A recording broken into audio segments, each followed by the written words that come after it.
बिस्मिल्लाहिर्रहमानिर्रहीम। अस्सलाम वालेकुम दोस्तों, इस ऑडियो लॉग में हम बात करने वाले हैं इमरान खान की कुछ सहाफ़ियों के साथ मुलाकात हुई है। वहाँ पर इमरान खान ने भी कुछ फरमाइशें वगैरह की हैं और कहा है कि मुझे ये चाहिए, उसके बाद ही मैं हुकूमत को एक्सेप्ट करूंगा, वरना मैं हुकूमत को एक्सेप्ट वगैरह नहीं करूंगा। अब उन चीजों के ऊपर डिटेल से बात करेंगे और दूसरी चीज पॉइंट आउट करने की और दूसरी चीज के ऊपर बात करेंगे कि इस वक्त इमरान खान को खतरा किन चीजों से है, कौन कौन लोग हैं जो उसे धोखा दे रहे हैं और जिनसे उसको बचना चाहिए। तीसरी चीज के ऊपर बात करेंगे ये जो सलमान शहबाज पाकिस्तान के अंदर वापस आ रहा है, ये पंजाब के अंदर क्या करने वाला है और हमजा शहबाज के साथ मिलकर ये चौधरी परवेज इलाही के साथ मिलकर क्या करने के बारे में सोच रहे हैं ये लोग। ये वो चीजें होंगी जिसके ऊपर हम स्पेसिफिकली बात करेंगे। सलमान शहबाज का पाकिस्तान आना कुछ ऐसे नहीं है, मतलब आम डेवलपमेंट नहीं है, ये बड़ी खास डेवलपमेंट है। इसके बाद हम बात करेंगे कि कैसे सलमान शहबाज वाले और ये जो चौधरी परवेज इलाही कैसे इमरान खान को मामू बनाने की कोशिश करते हैं। इसके बाद हम बात करेंगे कि पीटीआई की जो ऑर्गेनाइजेशनल वीकनेसेस है, जिसके ऊपर मैं पहले दिन से पॉइंट आउट करता आ रहा हूँ, ये कैसे पीटीआई के ऑप्शंस लिमिटेड करती है, कैसे पीटीआई को फोर्स करती है कि वो सरेंडर करें और कैसे पीटीआई को फोर्स करती है कि विद इन सिस्टम रहकर प्ले करे, सिस्टम को चैलेंज ना करे। ये वो चीजें हैं जिसके ऊपर हम बात करने वाले हैं इस ऑडियो लॉग के अंदर। सबसे पहली चीज जो कि मामला है सलमान शहबाज का। सलमान शहबाज पाकिस्तान आ रहे हैं, ये करप्शन के केसेस वगैरह खत्म हो चुके हैं, ये सारा का सारा ड्रामा करके आ रहा है पाकिस्तान के अंदर, ये बात सबको पता है, ठीक है। लेकिन आ क्यों रहा है? आ इसलिए रहा है कि इसने बहुत ज्यादा बिजनेस प्रपोजल्स वगैरह सेट करने हैं पाकिस्तान के अंदर। शहबाज शरीफ जो कि कह रहा था कि मैंने करप्शन कर ली, अब मैं माफी मांगता हूं, अब मैं करप्शन वगैरह नहीं करूंगा, ये दोबारा से करप्शन करने की तैयारियां कर रहा है। पंजाब के अंदर की ब्यूरोक्रेसी से कुछ फायदा वगैरह लेना चाहता है और सिर्फ सलमान शहबाज ही वो शख्स है जो पंजाब की ब्यूरोक्रेसी से फायदा वगैरह लेना जानता है और वो मैनेज करके रखता था पंजाब की ब्यूरोक्रेसी को। उसके बाद आते हैं हमजा शहबाज की तरफ। हमजा शहबाज जो है वो चौधरी परवेज इलाही के बहुत ही करीब है। जनरल मुशर्रफ के टाइम के दौरान से ये दोनों लोग बहुत ज्यादा करीब थे, क्योंकि चौधरी परवेज इलाही और यही खानदान था जो हमजा शहबाज को सपोर्ट करता हुआ आ रहा था। सो मैं पहले भी कह रहा था और अब भी कह रहा हूं कि ये खानदान और चौधरी परवेज खानदान के अंदर बहुत ज्यादा अंडरस्टैंडिंग है, ये एक दूसरे के बारे में बिल्कुल अच्छे तरीके से जानते और ये मामला को अपने हिसाब से चलाने की कोशिश करेंगे। अच्छा जी, अगर अपने हिसाब से चलाने की कोशिश करेंगे तो करेंगे क्या? ये एक्चुअली में आ रहा है पंजाब की ब्यूरोक्रेसी को मैनेज करने, यहाँ पर पैसा वैसा बनाने और यहाँ पर कुछ ऐसे कॉन्ट्रैक्ट वगैरह साइन करके जाए जिसका अल्टीमेटली फायदा इसी पूरे खानदान को। जैसे इन्होंने 2014 से 2016 तक पेट्रोल के हवाले से, ये जो आपके पावर स्टेशन के हवाले से कॉन्ट्रैक्ट साइन किए थे, जिनके पैसे आज भी ये अवाम पे कर रही है, जिनके बिल हम आज भी पे कर रहे हैं। और दूसरी सबसे इंपॉर्टेंट चीज इस बंदे के पास ये कि सारा का सारा पैसा जो शरीफ खानदान का है वो इस बंदे के पास है। तो ये बंदा यहाँ पर आएगा, अपने पैसे वैसे सेटल करेगा और पंजाब गवर्नमेंट को कमजोर करने की कोशिश करेगा और अपने कॉन्टेक्ट वगैरह एस्टेब्लिश करेगा, क्योंकि शहबाज शरीफ को लगता है कि जरदारी साहब यहाँ पर कुछ सीरियस नहीं है और जरदारी साहब पंजाब की गवर्नमेंट गिराने के हवाले से इसलिए सीरियस नहीं है कि पंजाब की गवर्नमेंट गिराने से उनको कोई फायदा नहीं हो रहा और शरीफ खानदान आसिफ अली जरदारी को कोई अच्छी डील वगैरह ऑफर नहीं करा। इसीलिए शहबाज शरीफ ने सोचा है कि ये जो गवर्नमेंट गिराने का चक्कर है ये हम अपने जिम्मे लेते हैं और हम अपना पैसा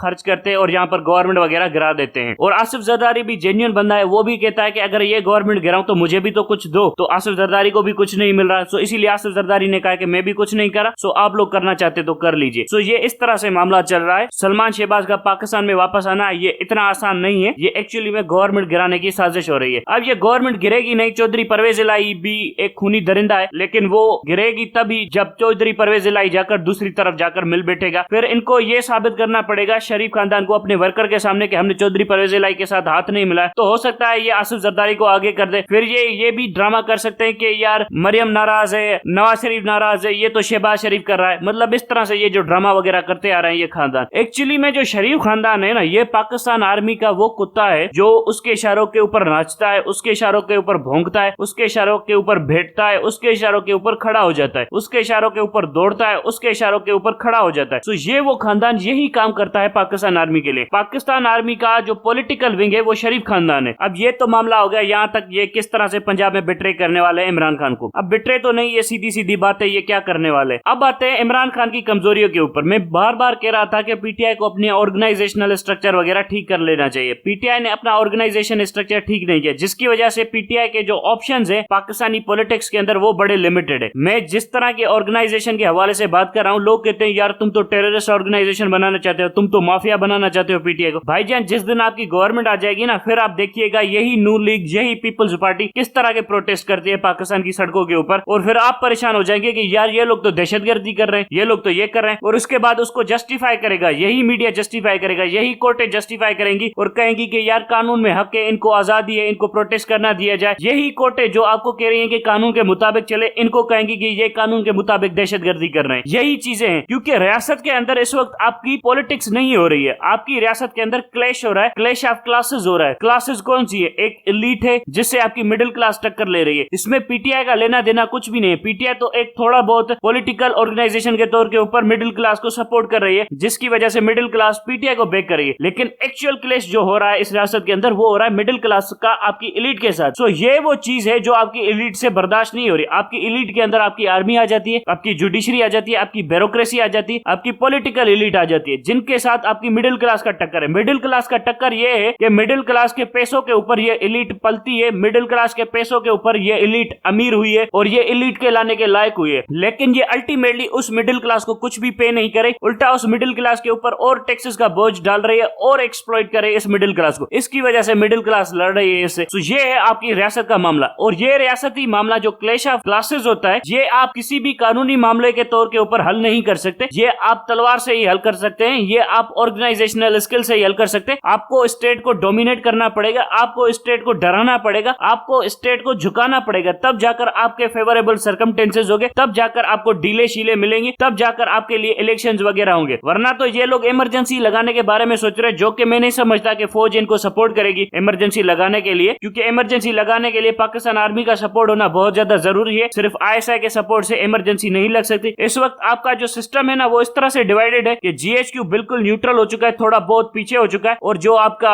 आईएसआई है वो बढ़ चढ़कर नवाज शरीफ की मदद करने की कोशिश कर रहा है, नवाज शरीफ का नैरेटिव बनाने की कोशिश कर रहा है। सो ये जो इस वक्त आपकी जो जंग चल रही है वो आपकी आईएसआई के साथ चल रही है, जीएचक्यू के साथ नहीं चल रही है। मैंने पहले भी कहा था कि अब आपकी जीएचक्यू के साथ जंग नहीं होगी, आईएसआई के साथ जंग होगी। और जनरल आसिम मुनीर आईएसआई के अंदर ज्यादा दखल अंदाजी करना भी नहीं चाहते, और करते हैं तो नवाज शरीफ कहता है या शहबाज शरीफ कहता है कि ये तो हमारे बंदे हैं, इसमें तुम्हारा क्या जाए। अगर जनरल आसिम मुनीर अपने के ऊपर आ जाए तो फिर इन सारे फौजियों को सीधा भी कर सकता है। ये जनरल आसिम मुनीर की कमजोरी है, उसे करना चाहिए। लेकिन आपका झगड़ा फिर भी इस वक्त आईएसआई के साथ हो रहा है। और frankly speaking, general Qamar Javed Bajwa कभी भी operation regime change carry out कर ही नहीं सकते थे अगर लेफ्टिनेंट जनरल नदीम अंजुम उनका साथ ना देते, लेफ्टिनेंट जनरल नदीम अंजुम उनकी मदद ना करते। आईएसआई की सपोर्ट के बगैर आर्मी चीफ कभी भी operation regime change carry out कर ही नहीं सकता। ये एक फैक्ट है, ये एक बुनियादी फैक्ट है। मैं बार बार ऑर्गेनाइजेशन के हवाले से इसीलिए बात कर रहा हूं कि ये आपको इलेक्शन के दौरान भी काम आएंगी, क्योंकि इलेक्शन को भी रिग करने की तैयारियां हो सकती हैं। दूसरी चीज ये है कि जब पंजाब गवर्नमेंट में आपको धोखा मिलेगा तब आपके पास क्या बचेगा पंजाब के अंदर? ये जो आपके छोटे मोटे बच्चे हैं ये आपकी मदद कर सकेंगे, जिनके ऊपर 3500 से ज्यादा ऑपरेशन कर चुकी है पुलिस। आपको फिर भी ऑर्गेनाइजेशन की जरूरत पड़ेगी, फिर भी आपको तंजीम की जरूरत पड़ेगी जो आपकी मदद कर सके, जो आपके खातिर स्टेट से टक्कर ले सके। ये स्टेट से टक्कर लेना बच्चे ऐसे समझते हैं कि दहशतगर्दी करना हो गया, नहीं होता दहशतगर्दी करना स्टेट से टक्कर लेना। कई बार स्टेट को झुकाया जाता है। ये जो आपके सिख थे, जो किसान थे, जो कि हिंदुस्तानी रियासत के साथ लड़ पड़े थे, जब किसानों के खिलाफ बिल मंजूर हुआ था तो किस तरह से लड़ पड़े थे हिंदुस्तानी रियासत के खिलाफ। तो ये जो स्टेट के साथ टक्कर ली थी वो इसीलिए ली थी कि उनकी ऑर्गेनाइजेशन मजबूत थी, जिसकी वजह से हिंदुस्तान जैसी रियासत को भी सरेंडर करना पड़ा। आप लोगों को थोड़ी सी डीप अंडरस्टैंडिंग नहीं है रियासती मामलात के हवाले से। वियतनाम की वार हो रही थी, वियतनाम के अंदर अमेरिका जम के कूदा हुआ था। उस जंग के अंदर एंटी वियतनाम वॉर प्रोटेस्ट हो रहे थे अमेरिका के अंदर। अमेरिका जैसी रियासत को झुकना पड़ा था प्रोटेस्ट के सामने। वहां पर एक ठीक ठाक तसादुम हो गया था क्योंकि इंटरेस्ट सर्व नहीं हो रहे थे, जिसकी वजह से अमेरिका को वहां से निकलना पड़ा। इसी तरह से और भी बहुत ज्यादा प्रोटेस्ट हो रहे थे। ये जो फेमिनिस्ट मूवमेंट वगैरह चली है, ये भी तो प्रोटेस्ट के थ्रू ही हासिल की गई है ना, ये फेमिनिस्ट मूवमेंट वगैरह। ये सारी की सारी चीजें आप लड़कर ही तो रियासत से लेते हैं। कौन सी ऐसी चीज होती है जो आप बड़े आराम से रियासत से निकाल लेते हैं? इसीलिए आपको चाहिए बड़े ऑर्गेनाइज्ड नेटवर्क्स जो इस रियासत को टक्कर दे सके, जो इस रियासत को झुका सके, जो इस रियासत को मजबूर कर सके उस डायरेक्शन की तरफ जिस तरफ आप उसे लेकर जाना चाहते हैं। और ये ऑर्गेनाइज्ड नेटवर्क होना कोई मिलिटेंसी की बात नहीं है, ना ही मैं किसी मिलिटेंट नेटवर्क की बात कर रहा हूं। मैं बात कर रहा हूं ऑर्गेनाइज्ड प्रोटेस्ट की। इतने सिविलाइज्ड और ऑर्गेनाइज्ड प्रोटेस्ट होने चाहिए और इतने पावरफुल प्रोटेस्ट होने चाहिए कि स्टेट मशीनरी को भी क्रैकडाउन करने से पहले 1000 बार सोचना पड़े कि ये बात गले में पड़ सकती है। इस तरह की चीजें होनी चाहिए जो कि इस वक्त पीटीआई के अंदर नहीं है। मैं इसीलिए बार बार ऑर्गेनाइजेशन की तरफ ध्यान दिलाना चाहता हूं। अब आते हैं जी लास्ट टॉपिक की तरफ, जो कि इमरान खान की सहाफियों के साथ मीटिंग वगैरह हुई है। सहाफी तो नहीं, मतलब पीटीआई के सपोर्टर वगैरह थे, उनके साथ मीटिंग वगैरह हुई है और उनके सामने इमरान खान ने कहा कि मुझे 2/3 मेजोरिटी मिलेगी तभी मैं हुकूमत लूंगा, 2/3 मेजोरिटी नहीं होगी तो मैं हुकूमत वगैरह नहीं लूंगा। अच्छी बात है। उसके बाद कहा कि प्रेसिडेंशियल सिस्टम ही पाकिस्तान का हल है, ये पार्लियामेंट्री सिस्टम दुनिया के अंदर खत्म हो रहा है, पार्लियामेंट्री सिस्टम के अंदर वो ताकत नहीं है, वो वक्त नहीं है और पार्लियामेंट्री सिस्टम के अंदर चीजें वगैरह चल भी नहीं सकती। टू अ डिग्री बात सीधी सीधी सही है, इसमें कोई शक नहीं है कि प्रेसिडेंशियल सिस्टम बड़ा इफेक्टिव सिस्टम है, कामयाब सिस्टम है। लेकिन सवाल ये पैदा होता है कि पाकिस्तान के अंदर प्रेसिडेंशियल सिस्टम की हिस्ट्री क्या है, पाकिस्तान के अंदर प्रेसिडेंशियल सिस्टम का क्या बना था। ये वो बुनियादी बुनियादी नुक्ता है जिसकी वजह से आपसे बांग्लादेश टूट गया था। ये वो बुनियादी नुक्ता है जिसकी वजह से आपके अंदर सारी की सारी चीजें नहीं चल रही थी। और मैं आपको रिमाइंड कराता चलूं कि इंडिया जो कि एक डेमोक्रेसी है, वहां पर प्रेसिडेंशियल सिस्टम नहीं है, वहां पर एक पार्लियामेंट्री सिस्टम है और वो उसको चला रहे हैं। और इंडिया के पार्लियामेंट्री सिस्टम में आप देख लीजिए कितनी एथनिक कम्युनिटीज आ जाती है, कितने डिफरेंट सारे प्रोविंसेस आ जाते हैं, सिख आ जाते हैं, बोहर्स आ जाते हैं, आपके तमिल्स आ जाते हैं, आपके मराठास आ जाते हैं, बहुत कुछ आ जाता है इंडिया के अंदर, नेक्सलाइट्स आ जाते हैं और क्रिश्चियन कम्युनिटी आ जाती है, आपके गोरखास आ जाते हैं, आपके नेपाली आ जाते हैं, ये आपके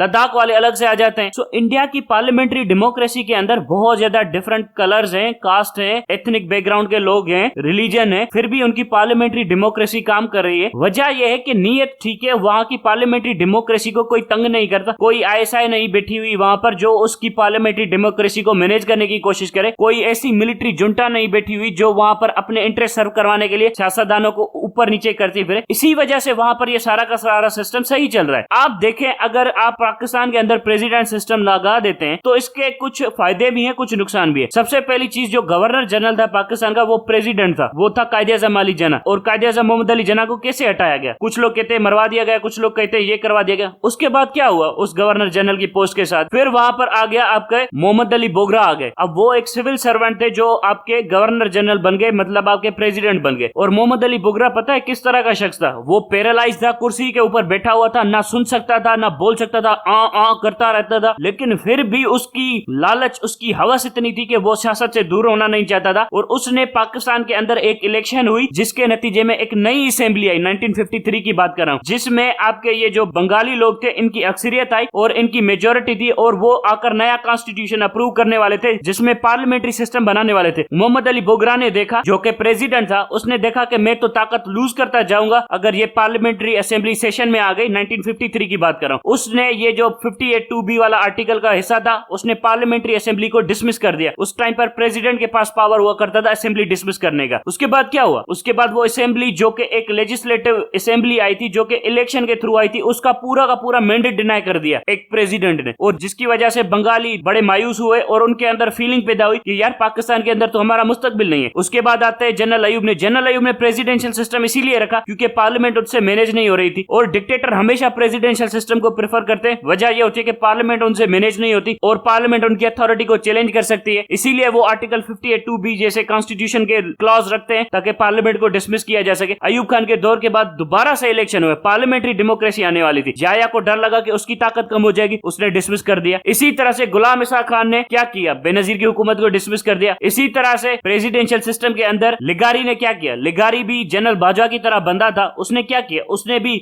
बेनजीर भुट्टो की हुकूमत को डिसमिस कर दिया। तब जाकर नवाज शरीफ को भी समझ में आई कि यार ये प्रेसिडेंट तो बड़ी खतरनाक चीज है। उसके बाद नवाज शरीफ ने आइन में तरामीम करके प्रेसिडेंट का ये पावर वगैरह छीन लिया। फिर उसके बाद आपका ये आ गया जनरल मुशर्रफ, उसने फिर से 58(2)B लगा दिया और कहा कि मैं अब प्रेसिडेंट बन गया हूं, अगर असेंबलियां वैसी आ गई जो मुझे मंजूर नहीं होगी, मैं ये आर्टिकल इन्वोक करके असेंबलियों को डिसमिस कर दूंगा। प्रेसिडेंट की हिस्ट्री पाकिस्तान के अंदर यही रही है कि अगर पार्लियामेंट उसकी पसंद के मुताबिक नहीं आती तो वो अपना आईनी इख्तियार इस्तेमाल करते हुए पार्लियामेंट को ही डिसमिस कर देता था। सो ये वो चीजें हैं जिसके ऊपर आपको देखना चाहिए। इमरान खान साहब, आपकी जो कमजोरी थी पिछली गवर्नमेंट की, वो ये नहीं थी कि आप ताकतवर नहीं थे, वो कमजोरी ये थी कि आपको पता ही नहीं चला कि आप ताकतवर क्यों नहीं है। ये वो बुनियादी मसला था जिसके ऊपर आपने सोचना चाहिए, जिसके ऊपर आपको बहुत डिटेल से सोचना चाहिए। आप प्रेसिडेंशियल सिस्टम लाना चाहते, उसके अंदर आपको बताया जाएगा कि आर्टिकल 58(2)B ला दो, कॉन्स्टिट्यूशन के अंदर चेंजेस कर दो, 18th अमेंडमेंट चेंज कर दो, लेकिन आपको इसके साइड इफेक्ट्स नहीं पता चलेंगे। आपको ये नहीं बताया जाएगा कि इसके साइड इफेक्ट्स क्या है। आपको ये अच्छी अच्छी चीजें तो दिखाई जाएंगी कि आप ताकतवर हो जाएंगे, कोर्ट भी आपको पूछ नहीं सकेगी, पार्लियामेंट से भी आप आजाद हो जाएंगे, पाकिस्तान आर्म फोर्सेस भी आपको पूछ नहीं सकेंगे, आप उनके सुप्रीम कमांडर बन जाएंगे, बड़ी ताकत आ जाएगी। लेकिन आपको पता है प्रेसिडेंट को हटाया कैसे जाता है? अगर प्रेसिडेंट इज्जत से नहीं जाता, यानी पार्लियामेंट के वोट ऑफ नो कॉन्फिडेंस से नहीं जाता, जिसको हम इंपीचमेंट कहते हैं, अगर इंपीच नहीं होता तो फिर 4 जनरल जाते हैं बंदूकें लोड करके और फिर प्रेसिडेंट को गन पॉइंट के ऊपर इस्तीफा दिलवाते हैं। पाकिस्तान की तारीख के अंदर अयूब के साथ यही हो चुका था, सिकंदर मिर्जा के साथ यही हो चुका था, और जिया प्रेसिडेंशियल पावर नहीं छोड़ रहा था तो उसको बम से उड़ा दिया गया था। मोहम्मद अली बोगरा को भी गन पॉइंट के ऊपर उड़ाने की कोशिश की गई थी। सो ये होती है पाकिस्तान के अंदर प्रेसिडेंट की मौत। पाकिस्तान के अंदर पावर के डायनामिक्स ऐसे नहीं है कि आप प्रेसिडेंट बन जाएंगे तो आपके पास सब कुछ आ जाएगा, ये नहीं है। जो आपको ये फीड कर रहा है ना ये डेटा, ये बिल्कुल ऐसा नहीं है। उल्टा इसके चक्कर में ये होगा कि जो बलूचिस्तान के हालात है और खराब हो जाएंगे। सिंध के अंदर अलग आजादी की तहरीकें जो कि दब चुकी हैं, जो कि खत्म हो चुकी हैं, क्योंकि 18th अमेंडमेंट के पास कोई भी आजादी का नारा लगाता है तो उससे कहते हैं कि जाके अपने चीफ मिनिस्टर से पूछो, चीफ मिनिस्टर तुम्हारा बैठा हुआ है, वो क्यों नहीं काम कर रहा तुम्हारे लिए। सो वो मूवमेंट वगैरह सबकी सब दब चुकी है, क्योंकि आईनी तौर के ऊपर उनके पास जवाब ही नहीं बचा किसी भी मूवमेंट चलाने के लिए, जो कि इनिशियली सोचा गया था कि पाकिस्तान की फेडरेशन को ऐसा होना चाहिए, आप प्रेसिडेंशियल सिस्टम लगा देंगे, लेकिन उसके बाद क्या होगा। आप सोच रहे हैं कि मैं चलाऊंगा सब कुछ ठीक चलेगा, लेकिन आपके जाने के बाद क्या होगा। फिर आपके जाने के बाद जैसे कायदे-ए-आज़म चला गया था, कोई मोहम्मद अली बोगरा जैसा बंदा आ जाएगा, कोई बाजवा जैसा बंदा आ जाएगा, फिर वो प्रेसिडेंट बन जाएगा, फिर उसके सामने इस अवाम को ज्यादा लड़ना पड़ेगा। जब भी कोई ऐसी पार्लियामेंट आएगी या ऐसी असेंबली आएगी जो उस प्रेसिडेंट को सूट नहीं करेगी, वो इस असेंबली को लात मारकर बाहर निकाल देगा, क्योंकि असेंबलियां ही अकाउंटेबल रखती हैं। आपको समझना पड़ेगा कि आपकी ताकत पार्लियामेंट के अंदर होती है, अवाम की ताकत पार्लियामेंट के अंदर होती है। अवाम की ताकत किसी लीनियंट बिनाइन डिक्टेटरशिप के अंदर नहीं होती है। अवाम पार्लियामेंट को सपोर्ट करती है, पार्लियामेंट चेक एंड बैलेंस रखती है तमाम तर सिस्टम के ऊपर। आपको पार्लियामेंट्री डेमोक्रेसी की बुनियादी समझ में नहीं आती। वजह यह है कि पार्लियामेंट के जो चेक्स होते हैं आप उसे देखते ही नहीं। आप समझते हैं कि प्रेसिडेंट बन जाएंगे तो सब कुछ हो जाएगा। अमेरिका के अंदर भी प्रेसिडेंट का वो कॉन्सेप्ट नहीं है जितना पाकिस्तानियों के अंदर प्रेसिडेंट का कॉन्सेप्ट है। अमेरिका के अंदर प्रेसिडेंट जंग डिक्लेयर नहीं कर सकता, किसी भी फॉरेन मुल्क के साथ अच्छे ताल्लुकात या कोई डील नहीं दे सकता। अगर जंग डिक्लेयर करेगा और डील देगा, दोनों चीजें उसको सेनेट से और कांग्रेस से अप्रूव करवानी पड़ेगी, अपर हाउस और लोअर हाउस से अप्रूव करवानी पड़ेगी। मतलब उसके प्रेसिडेंट के ऊपर भी तो सेनेट का या कांग्रेस का चेक है ना। यहाँ पर हमें पता है क्या लगता है, अगर पार्लियामेंट इंपीच करना चाहे, अगर पार्लियामेंट चेक रखना चाहे प्रेसिडेंट ऑफ पाकिस्तान के ऊपर, तो उसी पार्लियामेंट की धज्जियां उड़ा देता है प्रेसिडेंट। अमेरिकन प्रेसिडेंट ने कब अपने कॉन्स्टिट्यूशनल हिस्ट्री के अंदर कांग्रेस को डिसमिस कर दिया, जब कांग्रेस ने प्रेसिडेंट को इंपीच करने की कोशिश की हो। सो यहाँ पर यह तमाशा हो रहा है। आपको जो भी ये डिक्टेटोरियल एडवाइसेस दे रहा है ये बिल्कुल ठीक नहीं है। आपको पार्लियामेंट्री डेमोक्रेसी को ही लेकर चलना पड़ेगा। पार्लियामेंट्री डेमोक्रेसी पाकिस्तान के अंदर इसीलिए काम नहीं कर सकती क्योंकि यहाँ पर एक फैसिस्ट मिलिट्री रिजीम है, जो मिलिट्री रिजीम अपने इंटरेस्ट बचाने के लिए बार बार सियासत के अंदर मुदाखलत कर रही है। आप उस तरफ जाना नहीं चाहते, आप ज्यादा प्रेसिडेंट की तरफ जाना चाहते हैं। ये जो उल्टी सीधी सोच है ना, जिसकी वजह से आपकी पिछली हुकूमत भी गई थी, आपकी अगली हुकूमत भी कुछ ठीक नहीं चल सकेगी। और आपको क्या लगता है कि आप प्रेसिडेंट बन जाएंगे, ताकतवर बन जाएंगे, तब आपको कोई नहीं पूछेगा। हो सकता है आपसे पार्लियामेंट ना पूछ सके, हो सकता है मीडिया आपसे ना पूछ सके, हो सकता है पाकिस्तानी अवाम आपसे ना पूछ सके, लेकिन ये जो फौजी है ना, अगर आप इनको दोबारा जवाब नहीं देंगे, फिर चाहे आप प्रेसिडेंट ही क्यों ना हो, फिर ये आपको बंदूक की नोक के ऊपर रखेंगे, बंदूक की नोक से उतारेंगे, बंदूक की नोक के ऊपर आपको झुकाएंगे। आपकी ताकत रिलाय करती है पाकिस्तानी अवाम से, और पाकिस्तानी अवाम सपोर्ट करती है पाकिस्तान की पार्लियामेंट को। और parliamentary system check and balance रखता है आपकी आर्मी के ऊपर, आपकी जुडिशरी के ऊपर, आपके तमाम तर सिस्टम्स के ऊपर, जिसके थ्रू आपका सिस्टम चलता है। ये जो प्रेसिडेंशियल सिस्टम है, इसकी तारीख बहुत बुरी है पाकिस्तान के अंदर। थोड़ा सा डिटेल में समझिए। आपकी सबसे बड़ी खामी यह है कि आप चीजों को बड़ा डिटेल में नहीं समझते, आप सुपरफिशियल चीजों को समझते, ऊपर ऊपर से चीजों को देखते, जिसकी वजह से आपको मामलात का गहराई से अंदाजा नहीं होता, और गहराई का अंदाजा ना होने की वजह से आप कहते हैं मैं तो मासूम है, मुझे बार बार धोखा मिल जाता है। वजह यह है कि आप डिटेल में देखते ही नहीं है चीजों को। अब तक के लिए इतना ही।